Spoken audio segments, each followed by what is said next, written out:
Starfighters Space is a commercial space company that's developing technology to launch objects into space using a fleet of jets that fly at Mach 2 speeds. And they recently went public on NYSE American. They are here today celebrating, and joining me now is Tim Franta. He's the Director and VP of Development at Starfighters Space and our bell ringer. Tim, welcome to the New York Stock Exchange. Thank you. It's very exciting.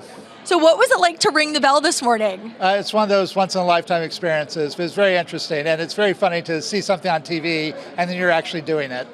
So you are doing something incredible. You are working to launch items into space using jets. You have a fleet of jets that fly at Mach 2 speeds. How does this all happen?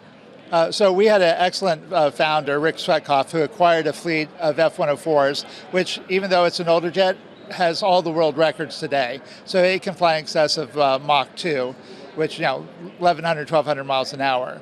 And so the advantage for that is that the most of the rocket fuel on any rocket is to get to about 50,000 feet, about 600 miles an hour.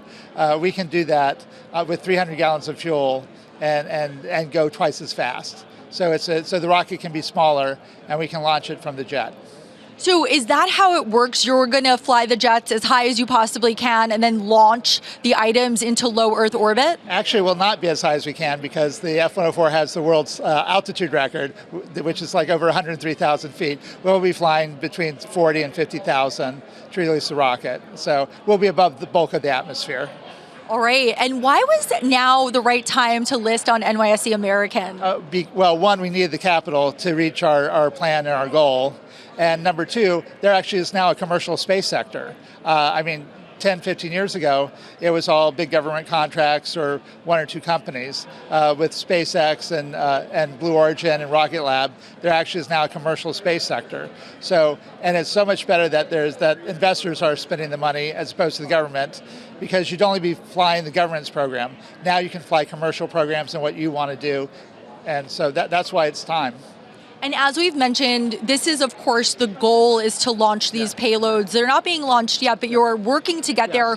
What technical milestones have you hit to one day reach that goal? Sure. So we call it steps to space. Everything leads to the next. So the very bottom is like you do simulation and design, and then you do ground testing. And we completed our wind tunnel test, and then we actually flown under wing to see how it's doing, and then we're actually now, I've ordered our flight hardware for our real underwing test. So it's just very incremental, and we have a critical design review in the next 2 weeks, which is a really big milestone. So it's just that incremental progress, on to the next thing, and we don't see anything stopping us right now.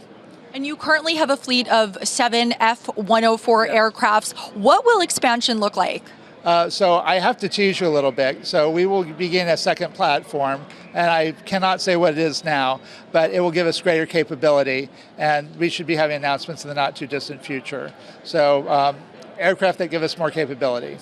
And people have really been buzzing about the space industry. What demand have you seen since people have really been talking about space the past few years? So 2 years ago, I had to hustle. I had to call people. I had to go to trade shows. I had to really work the clients. Probably in the last 6, 7 months, my phone's been ringing. And that is a huge difference to tell you that there actually is a commercial market. I mean, I'm still working out there, but when your phone rings and you're not going away and people need services, there's nothing than a better feeling than that. And speaking of, the NYSE will be hosting the 3rd annual Space Summit in Monday. In our very last moments together, you will be attending. What are you looking forward to the most now that you're a public company? Well, I want to meet the people who got us here, and also some of the new space companies that I have not met, both for we need their services or they need our services. So, and there's a whole sense of family now that there's a commercial space sector. We're competitors, but it's great that there's a real camaraderie with the whole space industry.